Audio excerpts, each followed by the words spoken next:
Est-ce que tu veux savoir à quoi ressemble TikTok?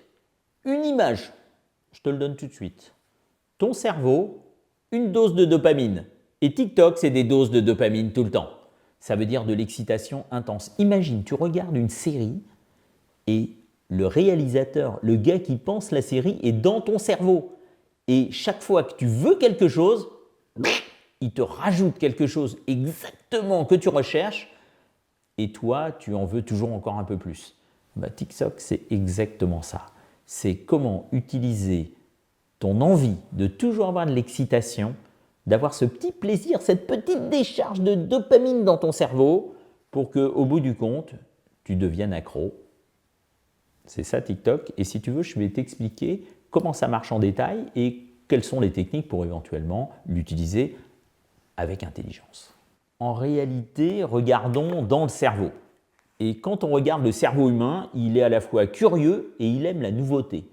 Et il se trouve que TikTok apporte ces deux choses. TikTok apporte la curiosité, la nouveauté, et à chaque fois, ça déclenche ce qu'on appelle le plaisir instantané, c'est-à-dire une petite dose de dopamine.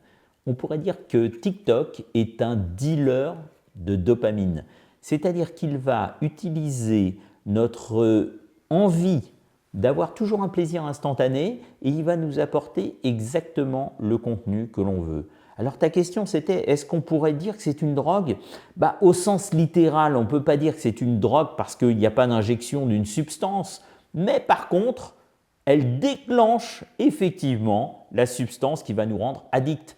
Et le pire, c'est que, quand je dis le pire, on verra tout à l'heure, peut-être qu'il y a des nuances, mais le pire, c'est que l'algorithme, c'est-à-dire la machine d'intelligence artificielle qui nous guide dans ce cheminement, dans ce chemin, dans cette aventure, fait un peu comme si vous étiez en train de regarder une série.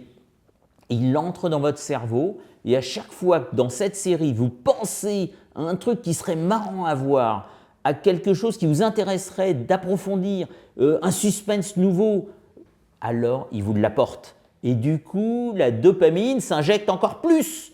Et donc votre plaisir augmente. Mais notre cerveau s'habitue à tout. Et donc vous recherchez toujours plus de dopamine, plus de surprises. Et vous vous enfermez dans ce besoin d'avoir TikTok comme dealer de dopamine. Donc est-ce que TikTok est addictif? Oui. Est-ce une drogue au sens strict? Non. Mais est-ce que votre corps devient dépendant à l'usage de TikTok? Oui. En réalité, TikTok va toujours t'envoyer la même dose de dopamine. Mais c'est ton corps qui s'habitue à avoir cette dose qui du coup ne produit plus d'effet. C'est comme si finalement la dose qu'il t'envoyait avant n'est plus intéressante pour toi. Et pour être intéressé, pour piquer ta curiosité, il va falloir aller encore plus loin. C'est un peu ce que font les chaînes d'information. On est toujours dans le sensationnel. Sensationnel, ça vient du mot sens. Si tes sens sont excités, tu as envie de regarder. Si tes sens finalement sont pas excités parce que les choses qu'on te présente sont banalisées, c'est-à-dire qu'elles pourraient exciter quelqu'un qui les verrait pour la première fois, mais toi tu en as tellement vu, et TikTok ça fonctionne pareil. L'algorithme va chercher à te surprendre, à t'étonner. Entre TikTok et les autres réseaux sociaux, ou un casino, ou la télé tout simplement avec des chaînes d'information en continu, le but est un peu le même, c'est d'attirer l'attention. D'ailleurs, vous l'avez remarqué, dans les publicités à la télé, comme par hasard, le son monte un peu pour qu'au niveau sensoriel, vous ayez une attention particulière. Ou il y a un petit flash, maintenant ils ont ajouté ça, il y a un petit flash blanc avant la pub pour que votre œil regarde, ou en tout cas, même s'il ne regarde pas, il voit pour vous imprégner du contenu. TikTok utilise toutes ces techniques de neuromarketing pour vous attirer et pour vous captiver. En réalité, c'est captivant et capturant. Et vous allez donc devenir insatiablement accro à ce type de contenu qui en plus est profilé pour vous. Et c'est ça la différence. Quand vous regardez les chaînes d'information continue, on essaye de savoir ce que vous voudriez voir. L'algorithme, lui, sait ce que vous voulez voir parce qu'il analyse votre comportement. Et immédiatement, il y a un feedback, il y a un retour instantané et il vous deal ce qu'il vous faut sensoriellement pour que ça sécrète la dopamine suffisante pour que vous ayez toujours du plaisir et le phénomène s'enchaîne. TikTok spécifiquement vous donne ça par ce fil continu. Le défilement est continu, contrairement à un casino où à un moment vous vous arrêtez, contrairement à une chaîne d'information où on ne connaît pas exactement ce que vous voulez. En réalité, TikTok est le meilleur neuromarketeur du monde. Et vous ne pouvez pas faire autrement que de tomber dedans. C'est humain. Tu parles d'attention. Moi, si je vais un peu plus loin, je vais parler de surcharge cognitive, c'est-à-dire de ce qui vient finalement diminuer ta capacité à réfléchir, à apprendre. En réalité, c'est ce qu'on constate. L'usage intense de TikTok diminue les capacités à apprendre et c'est ça qui nous inquiète. Alors, tu parles d'attention, oui, parce qu'à force de solliciter tous les sens, comme on en a parlé tout à l'heure, alors l'attention baisse puisqu'on ne fait plus attention, c'est ce qu'on dit en français, je ne fais plus attention parce que j'ai tellement l'habitude. Donc à force d'avoir des éléments rapides, intenses, qui font appel à tous nos sens, d'ailleurs même la musique, les musiques de TikTok sont spécifiques et plus la musique est partagée, plus on y va, mais on en reparlera sur l'effet de masse. Et en réalité, tant que tes sens sont excités de façon courte et intense, ton attention est prise. Ça veut dire à l'inverse qu'à chaque fois que tu proposes un contenu qui n'est pas court, intense au niveau sensoriel, alors la génération TikTok déconnecte parce que ça ne l'intéresse plus. Ils sont très vite lassés de contenus qui ne sont pas intenses et courts. Ça veut dire que leur attention est perdue. Et à force d'avoir de la sursollicitation attentionnelle, on finit par habituer les gens à ne plus faire attention au reste. Et d'ailleurs, en enseignement, on constate que la génération alpha, par exemple, est très vite saoulée, disent-ils, de contenus un peu trop longs. Maintenant, si on parle de la surcharge cognitive au sens général, c'est-à-dire de la somme des informations qui arrivent, effectivement, il y a une fatigue cognitive. Ça s'appelle le switch cognitif. Quand je change de quelque chose à quelque chose d'autre, je fais du multitâche, je passe d'une vidéo à l'autre, alors mon cerveau est obligé de réfléchir. C'est logique. Comme il réfléchit, il se fatigue, c'est logique. Et quand il se fatigue, il devient plus con. C'est logique aussi. Ça veut dire que quand j'ai une fatigue cognitive, je diminue mes capacités à réfléchir. Or, comme j'ai diminué mes capacités à réfléchir, il se trouve que du coup, je dépense encore plus d'énergie pour réfléchir le coup d'après. Je vous fais court, au bout de 2 heures d'utilisation, vous êtes devenu complètement passif. Et c'est d'ailleurs comme ça que TikTok vous attrape parce que si vous comparez sur les jeux en ligne, vous devez être actif. Sur TikTok, vous pouvez rester passif comme devant la télé. Sauf que la télé n'a pas le logiciel d'intelligence artificielle, l'algorithme qui vous connaît et qui vous emmène encore plus loin. Donc en réalité, on en revient à ce que TikTok combine bien à la fois cet aspect de passivité et cet aspect de connaissance de votre comportement pour vous emmener très loin. Au bout du compte, sur la première question que tu me poses, est-ce que effectivement ça réduit l'attention? Oui. Est-ce que ça réduit la capacité à réfléchir? Oui. Mais tu vas me dire, mais à côté de ça, ça nous apprend à faire du multitâche. Or, dans la vie moderne, numérique, dans le travail ou dans l'apprentissage, quand on est étudiant ou quand on travaille, on a affaire à du multitâche. Donc, est-ce que TikTok ne nous formerait pas mieux à faire plusieurs choses à la fois? Et la réponse est non, parce que ce multitâche de TikTok n'est pas le même multitâche que tu retrouves dans l'apprentissage ou que tu retrouves dans le monde du travail. Donc, en réalité, cet apprentissage ne sert pas à grand-chose. Tu me posais une autre question qui va un peu plus loin sur la santé mentale en général. Alors, on va parler de la forme et du fond. Sur la forme, TikTok fait de la répétition très rapide, de la recherche de dopamine, comme on en a parlé, et donc crée un petit manque, un petit vide régulier entre 2 vidéos, le temps que ça charge, le temps que j'y arrive, même si c'est très rapide, j'ai un petit manque. Le temps que je sois dans le suspense de savoir si ça va me plaire, celle d'après, encore plus que celle d'avant, parce que si c'est la même chose que celle d'avant, je m'y suis habitué, c'est pas drôle. Alors ce petit moment-là me crée un stress. C'est un phénomène d'anxiété. Donc sur ma santé mentale, j'ai en réalité un ascenseur émotionnel, je dirais même une montagne russe émotionnel entre plaisir instantané, mais est-ce que le coup d'après, je vais avoir quelque chose? Et le coup d'après. Donc en réalité, on joue avec mes émotions. Je dirais que TikTok pourrait être défini comme un amplificateur des difficultés émotionnelles.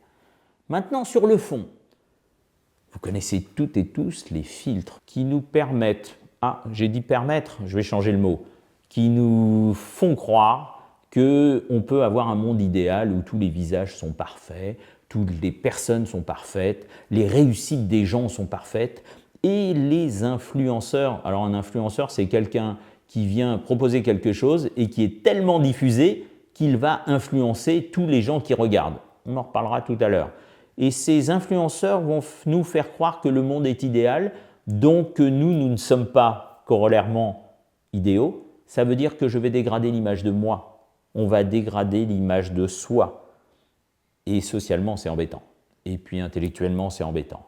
Et quand je dis socialement, je vais aller plus loin, on est même un peu désocialisé parce que finalement, on a ce phénomène de recherche de dopamine. Et étonnamment, comme on entend ce que l'on veut bien entendre, puisque l'algorithme est fait pour ça, on a l'impression d'appartenir à une communauté. Autant de likes, autant de sentiments d'appartenance. Mais cette communauté, elle est complètement virtuelle.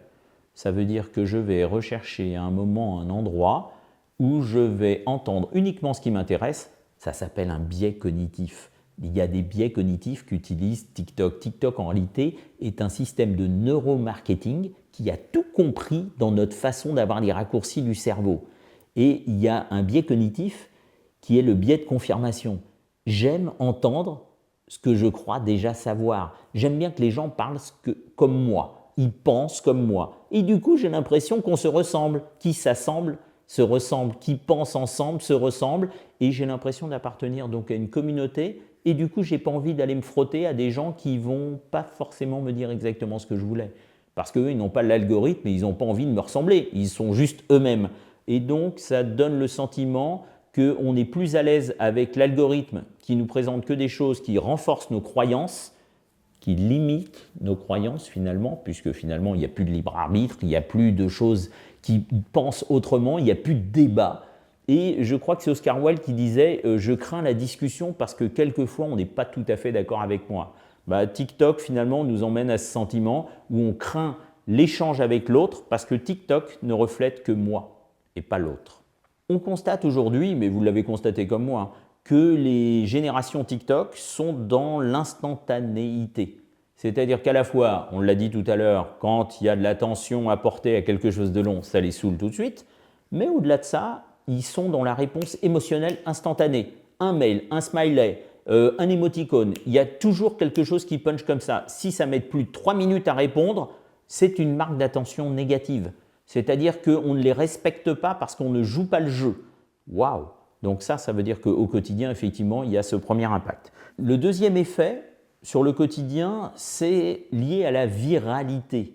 Vous savez, ces vidéos qui tournent et qui finalement influencent tout le monde. En réalité, le piège de TikTok, c'est que comme vous avez tendance à avoir une normalisation de ce que l'on doit faire, des comportements de consommation numérique, mais aussi des comportements d'achat. Et d'ailleurs, il y a des gens à l'extérieur du système. Là, ce n'est plus l'algorithme qui vous piège vous-même pour vous présenter ce que vous voulez voir. C'est des gens à l'extérieur qui rentrent des choses dans la machine TikTok pour que finalement, elles vous arrivent, qu'elles vous imprègnent et qu'elles changent votre comportement. On parlait aussi de l'isolement social. Effectivement, ça change au quotidien les choses. Au bout du compte, si on combine le fait que TikTok personnalise, qu'il y a ce phénomène de viralité où finalement on diffuse et on a l'impression qu'il y a une norme et même, j'ajouterais le mot popularité. Quand il y a beaucoup de gens qui pensent comme moi, c'est ce que l'algorithme voudrait vous faire croire, alors on a tendance que si on est beaucoup à le penser, alors c'est vrai.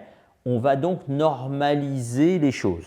Et quand on les normalise, on a même tendance à y croire. Et quand on y croit, on a envie d'aller rencontrer des gens qui nous ressemblent parce qu'on se sent en sécurité, donc des gens qui croient comme nous.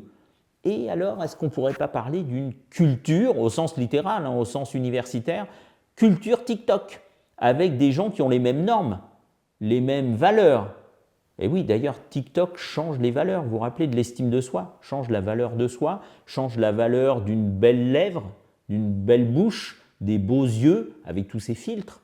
On change donc les valeurs, on change les normes et on va se retrouver à fabriquer donc une culture.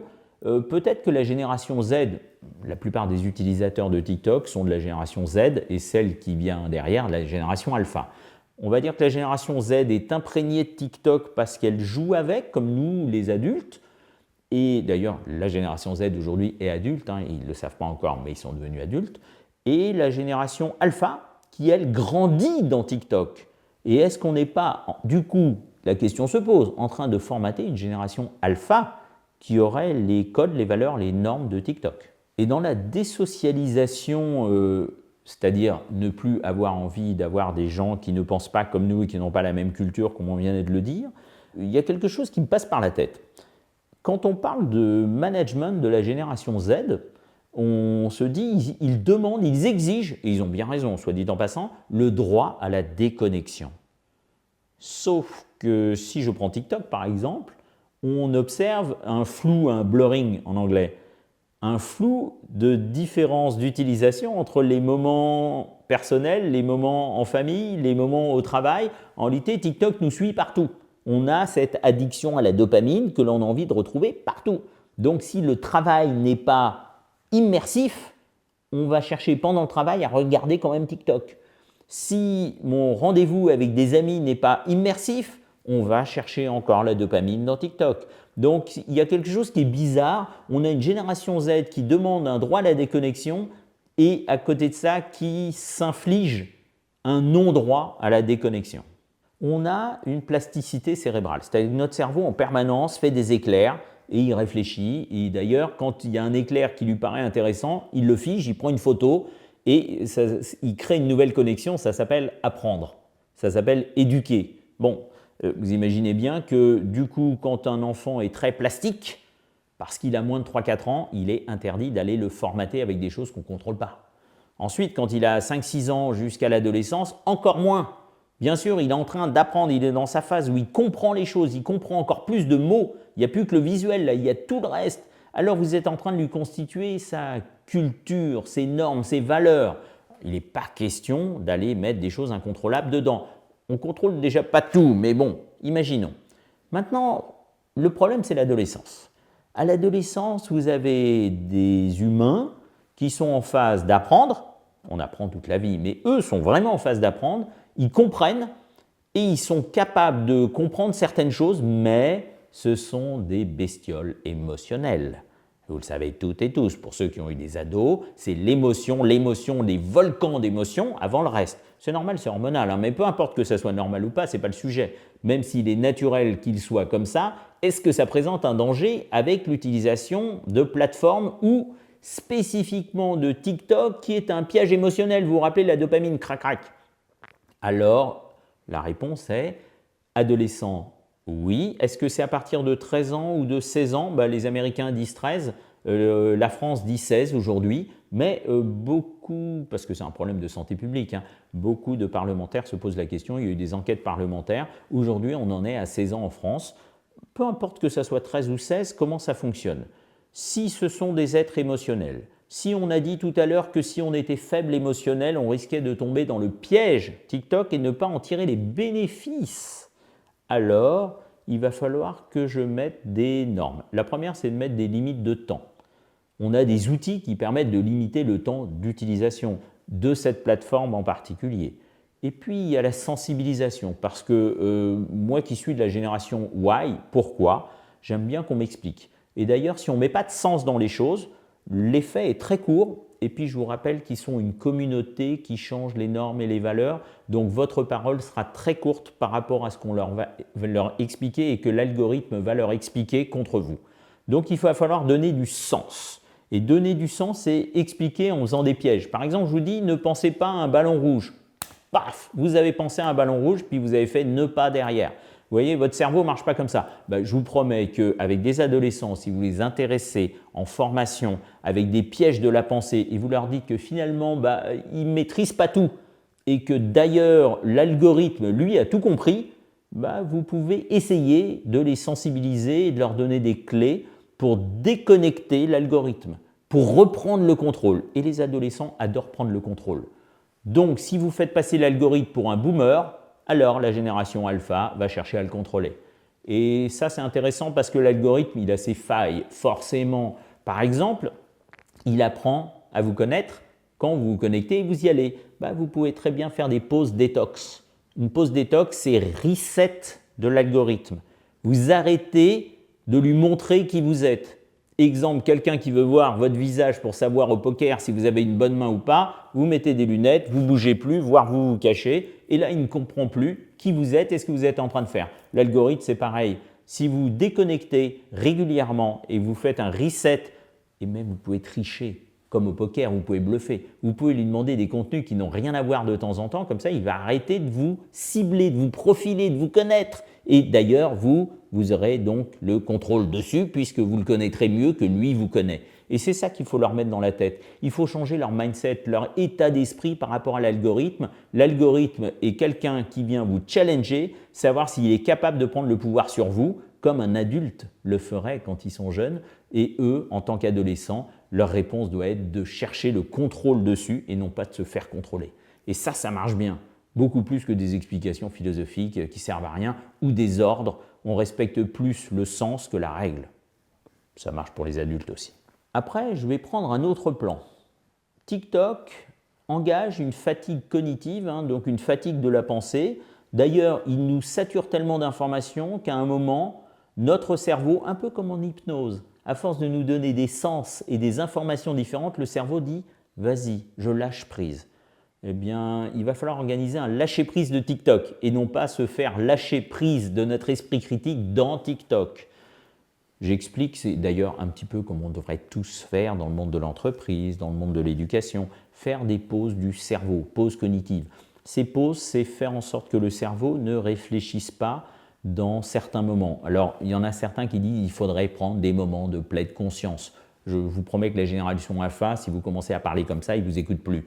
Par contre, si vous leur faites un petit jeu, vous leur demandez de fermer les yeux et puis de se détendre et tranquillement de gérer leur respiration et puis vous les emmenez sur la plage, vous les emmenez quelque part tranquille, je vous promets, moi je le fais en formation, ils le réclament. Alors ce n'est pas des alphas, quoique ceux qui commencent à arriver c'est des alphas, mais les Z ça marche tout de suite et puis je ne vous parle pas des Y et des X qui eux tombent dedans à chaque fois. Et même ils réclament à aller sur la plage. Ça veut dire que si j'utilise le mécanisme du cerveau, je vous rappelle le cerveau il est plastique donc il apprend, au lieu de laisser l'algorithme m'apprendre les choses, moi je vais me faire des raccourcis dynamiques, on appelle ça un nudge, un petit coup de coude, et je vais faire en sorte que je sois accro à prendre des pauses pour aller sur la plage par exemple. Ça veut dire que quand j'ai toutes les 2 heures mon téléphone qui sonne par exemple, alors je vais être invité à aller sur la plage. Donc forcément si je vais sur la plage, je ne suis plus sur TikTok. Si je détends mon esprit et si je me vide et j'aime ça, je vais avoir ma dose de sérotonine cette fois-ci, l'hormone du plaisir mais du bien-être. Et le problème aujourd'hui, c'est qu'on est accro à la dopamine instantanée. Et la bonne pratique, c'est de changer ça. Parce que la dopamine instantanée, ça ne marche pas, je vous l'ai dit. On a une dose, génial, mais on s'y habitue. Alors on cherche 2 doses, ouais, mais on s'y habitue. Alors on cherche 3 doses. Et finalement, à chaque fois, entre les deux, il y a de l'anxiété. Donc cette recherche du plaisir immédiat, l'immédiateté du plaisir instantané, fait que finalement, je ne suis pas heureux. Et peut-être, et là c'est peut-être de la philosophie, le bien-être est plus intéressant que le plaisir instantané, parce que le bien-être est durable. Et le bien-être, ça passe par contrôler ce qui nous fait plaisir dans l'instantané, d'aller chercher cette sérénité et ce choix, garder ce libre arbitre des choses. Et ça, je vous promets que si vous le dites comme ça, les adolescents, ça ne va pas trop leur parler, mais si vous leur démontrez et que finalement vous leur faites ressentir, vous savez ce que disait Maya Angelou, les gens oublieront ce que vous avez dit, ce que vous avez fait, mais n'oublieront jamais ce que vous leur avez fait ressentir. Et bien faites-leur ressentir que le bien-être est supérieur à la petite dose de dopamine instantanée. Et vous verrez que ça marche mieux. Il n'y a pas de point de non-retour au niveau neuroscientifique, parce que le cerveau est plastique. Et ce n'est pas une addiction chimique, c'est pour ça que je vous ai dit tout à l'heure, ce n'est pas vraiment une drogue, mais ça marche pareil. Ça veut dire qu'il n'y a pas de point de non-retour. Mais si ta question est à quel moment j'en suis dans l'addiction, à quel point je suis addict, alors je ne saurais conseiller qu'une deuxième bonne pratique. Après tout ce qu'on a dit, je rajouterais faire des tests réguliers. En plus, les jeunes adorent les tests, le cerveau adore les tests. Faites des tests réguliers pour mesurer votre degré. Il y a plein de tests, je vous donnerai si vous voulez tranquillement dans le chat les références, mais il y a des tests sur l'addiction au numérique et sur TikTok en particulier. Donc ça permet de mesurer où j'en suis. Et si j'en suis un peu trop, alors je ne sais pas ce que veut dire le mot trop, mais c'est personnel, le trop, vous savez, c'est comme le café. Est-ce que je bois trop de café? La réponse est est-ce que du coup ça m'abîme? Est-ce que je palpite? Est-ce que je dors plus? D'ailleurs, TikTok, on ne l'a pas dit, mais TikTok aussi engage le sommeil mauvais parce que l'excitation de TikTok fait qu'au milieu de la nuit, je n'ai pas le circuit circadien, on appelle ça, c'est-à-dire je n'ai pas le circuit du sommeil tranquille, je suis agité dans mon sommeil. Je referme la parenthèse. Ta question est de savoir est-ce qu'il y a un point de non-retour. Il se trouve que le cerveau est plastique, comme on l'a dit, donc il est capable de changer les chemins. Et comme je l'ai dit, ce n'est pas une addiction chimique, ce n'est pas une drogue, mais même si ça ressemble un peu, ce n'est pas une drogue. Ça veut dire que je suis capable de changer les chemins. Je suis capable de lui faire d'autres parcours. Et comment je sais que c'est trop? Je fais des tests. Et ça, c'est le deuxième bon conseil que je vous donne, c'est d'aller faire des tests. Le cerveau adore les tests, donc c'est génial. Et vous allez faire des tests pour savoir si vous êtes accro au numérique, accro à TikTok. Et si vous pensez que c'est trop, c'est-à-dire que ça vous abîme un peu, ça vous empêche de dormir, hein, ça on ne l'a pas dit, mais TikTok le soir empêche de dormir comme tous les excitants. Hein. Est-ce que éventuellement ça vous désocialise? Enfin, tout ce dont on a parlé, est-ce que pour vous c'est trop? Alors vous allez engager, malheureusement je vais dire un gros mot, un sevrage, une déshabituation, et le cerveau, il a un vrai problème. C'est quand vous lui donnez de la dopamine, il veut de la dopamine, on l'a dit. Mais quand vous lui enlevez la dopamine, il veut quand même de la dopamine. Lui, il n'est pas d'accord du tout, parce que vous lui avez fait croire que la dopamine dépendait de votre survie. Hein, c'est comme ça, quand vous avez faim, c'est que votre cerveau dit « Oh, n'oublie pas de manger, sinon tu vas mourir ». Quand vous avez soif, c'est pareil. Eh bien, quand vous avez habitué votre cerveau à avoir la dopamine, il se dit « C'est comme manger ou boire, j'en ai besoin pour survivre ». Tous ceux qui ont des addictions à la cigarette ou tout ça, hein, je vous rappelle que ça marche pareil et que c'est fait pour vous piéger. Hein. Bon, fermons la parenthèse. Donc, comment se déshabituer? Il va falloir changer le chemin. Changer le chemin, ça veut dire faire en sorte que votre cerveau ne voit pas que tout doucement vous changez de direction. Il ne doit pas s'en apercevoir, un peu comme si vous marchiez dans le désert et vous le faites changer de direction sans repère. S'il y a un repère, comme en ville, où il voit que vous changez de direction, il ne veut pas, il va lutter parce que vous lui avez fait croire que la dopamine, c'était indispensable pour votre survie. Donc, il va falloir faire en sorte de leurrer votre cerveau pour pas qu'il voit que vous êtes en train de changer vos habitudes. Et pour ça, il faut y aller tout doucement. Le sevrage brut, c'est pas bon parce qu'il y a cet effet feedback et vous allez être en manque et vous allez avoir d'ailleurs probablement les mêmes symptômes que les manques à toutes les addictions chimiques comme la cigarette, les drogues, etc. Ensuite, au-delà du leurre et changer légèrement de direction, il va falloir lui mettre un patch, comme pour la nicotine. Et ce patch, c'est organiser des actions, des activités qui vous emmènent en immersion. Parce que TikTok, c'est aussi un sacré moyen de s'évader. Quand je rentre du travail, je coupe, je m'évade. Et s'évader en ne pensant à rien, ça n'existe pas. Essayez de penser à rien, ça ne marche pas. Et je vais même vous dire, l'humain a ce biais de négativité. Quand je pense à rien et que je m'ennuie, j'imagine le pire. D'ailleurs, dans le monde du travail, on n'a pas le droit de mettre quelqu'un à rien faire et à le payer quand même, parce qu'il va chercher son stress. Il va s'inventer des choses, il va devenir fou. Donc, si vous ne voulez pas devenir fou quand vous rentrez du travail, par exemple, ou vous rentrez du collège ou du lycée, alors il faut vous occuper. C'est ce que vous faites. Et vous occupez à quoi? En regardant TikTok. Très bien, pourquoi pas? Mais il va falloir, si vous voulez vous désintoxiquer, de TikTok parce que vous avez remarqué que TikTok était trop pour vous dans les effets, il va falloir lui donner autre chose. Et ce autre chose, ça va être des activités immersives. Faites des Lego par exemple, faites un Pulse, faites quelque chose qui attire votre attention, qui focalise votre attention, qui vous empêche de penser à autre chose et qui vous fait la coupure avec votre activité d'avant, que ce soit le collège, le lycée ou le travail. Donc à la fois leurrer le cerveau pour bouger tout doucement et à la fois lui proposer quelque chose comme un patch à côté. Maintenant, dans les effets secondaires de l'addiction à TikTok, il y a tout ce qui était neurologique et la plasticité permet de changer, mais rappelez-vous qu'il y a aussi des effets sur la biologie, sur donc le stress, etc. qui abîment, puis il y a l'effet social, le comportement, et là il peut y avoir des conséquences peut-être un peu plus irréversibles. Donc est-ce que TikTok pose un problème de santé publique? A-t-on un devoir d'ingérence? A-t-on un devoir de changer des lois et des réglementations pour encadrer l'usage de TikTok? La question se pose, ma réponse est oui. Si j'avais un seul conseil, ce qui est compliqué parce que le sujet est vaste, mais vous avez tout le temps de le digérer et de le lire, si j'avais un seul conseil, ça serait de faire des pauses de dopamine. On a tous, nous les humains, besoin de pauses dopaminergiques, c'est-à-dire d'avoir le passage du plaisir instantané, qui peut devenir addict, c'est comme ça que l'humain fonctionne, au bien-être durable. Et faire des pauses, ça veut dire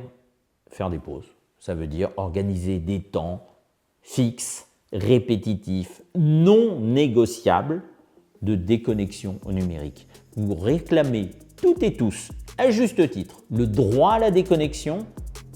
Donnez-vous le droit à la déconnexion de TikTok.